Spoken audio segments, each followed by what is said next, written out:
So we're just looking inside the cabin. This is the main cabin at the rear part of the boat, and we're going to have a look at various pieces of equipment in here. And the first one is the instrument panel, which is very important. This has both some of my communications equipment, it has my navigation equipment, and it has all of the circuitry required to take solar energy from the panels and turn it into electricity. So we're going to have a look at the panel right now.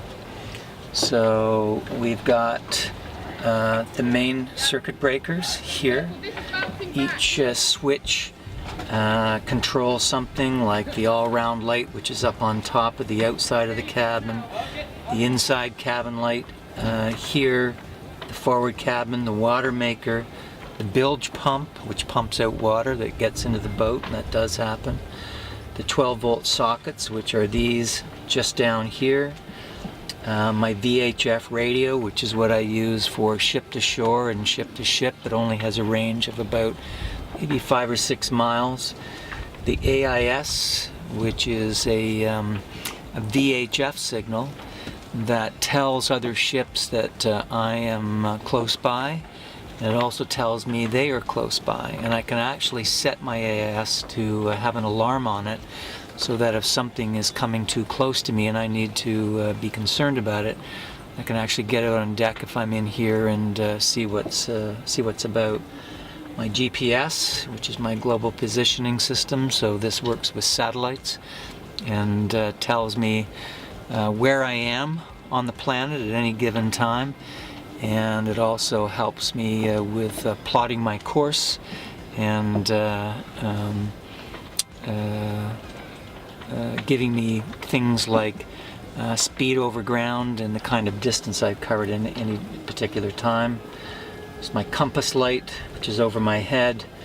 Iridium is for one of my sat phones, and the red box is a local area network, which I can actually hook up my phones and computers to communicate with the rest of the world.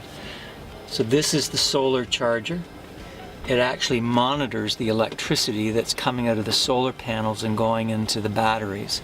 And on a very sunny day, there can be so much electricity it actually has to shut it off. So this is a very important piece of equipment.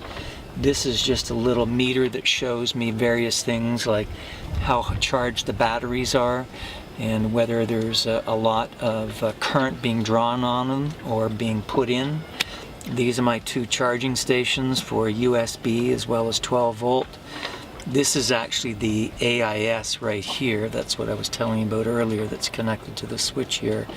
And then my master VHF radio is right here. So then we've got nets on the wall. Space is at a premium around here, so I've got things like my navigation books here, just some bits and pieces up here, my sunglasses and my pocket knives, my iPad mini, as well as solar charging panels that I can put out on the deck.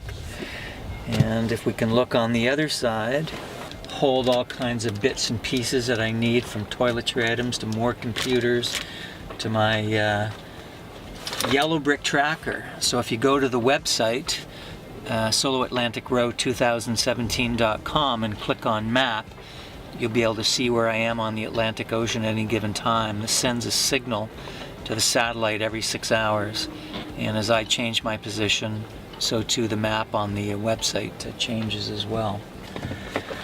I've got my clothes here. If you could imagine, there's 3 months worth of clothes in this one bag, and you have to be very lean in the clothing department, so I've basically got 2 of everything, 2 t-shirts, shorts, long pants, long sleeve shirts, that kind of thing. You just can't have too much. And I've got rowing gloves and things, and I even have a helmet.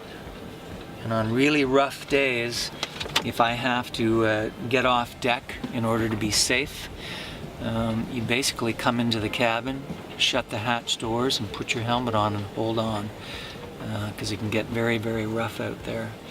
And then on either side of me there are compartments that have, again, more supplies in. I've got kind of a food supply compartment here. I've kind of got my cooking and kitchen department here.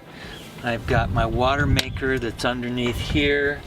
I've got my camera equipment that's underneath here. And what I'm sitting on was my bed, but underneath the bed is where the batteries are stored. The batteries are very large and stored very low down in the boat to help give a lower center of gravity when it gets to be really rough. And the hatch doors, you're peering through the one that's looking forward, and I have one behind me. Those are watertight, so that in the event I needed to shield myself from Mother Nature and really, really rough seas, I'd be nice and safe in here.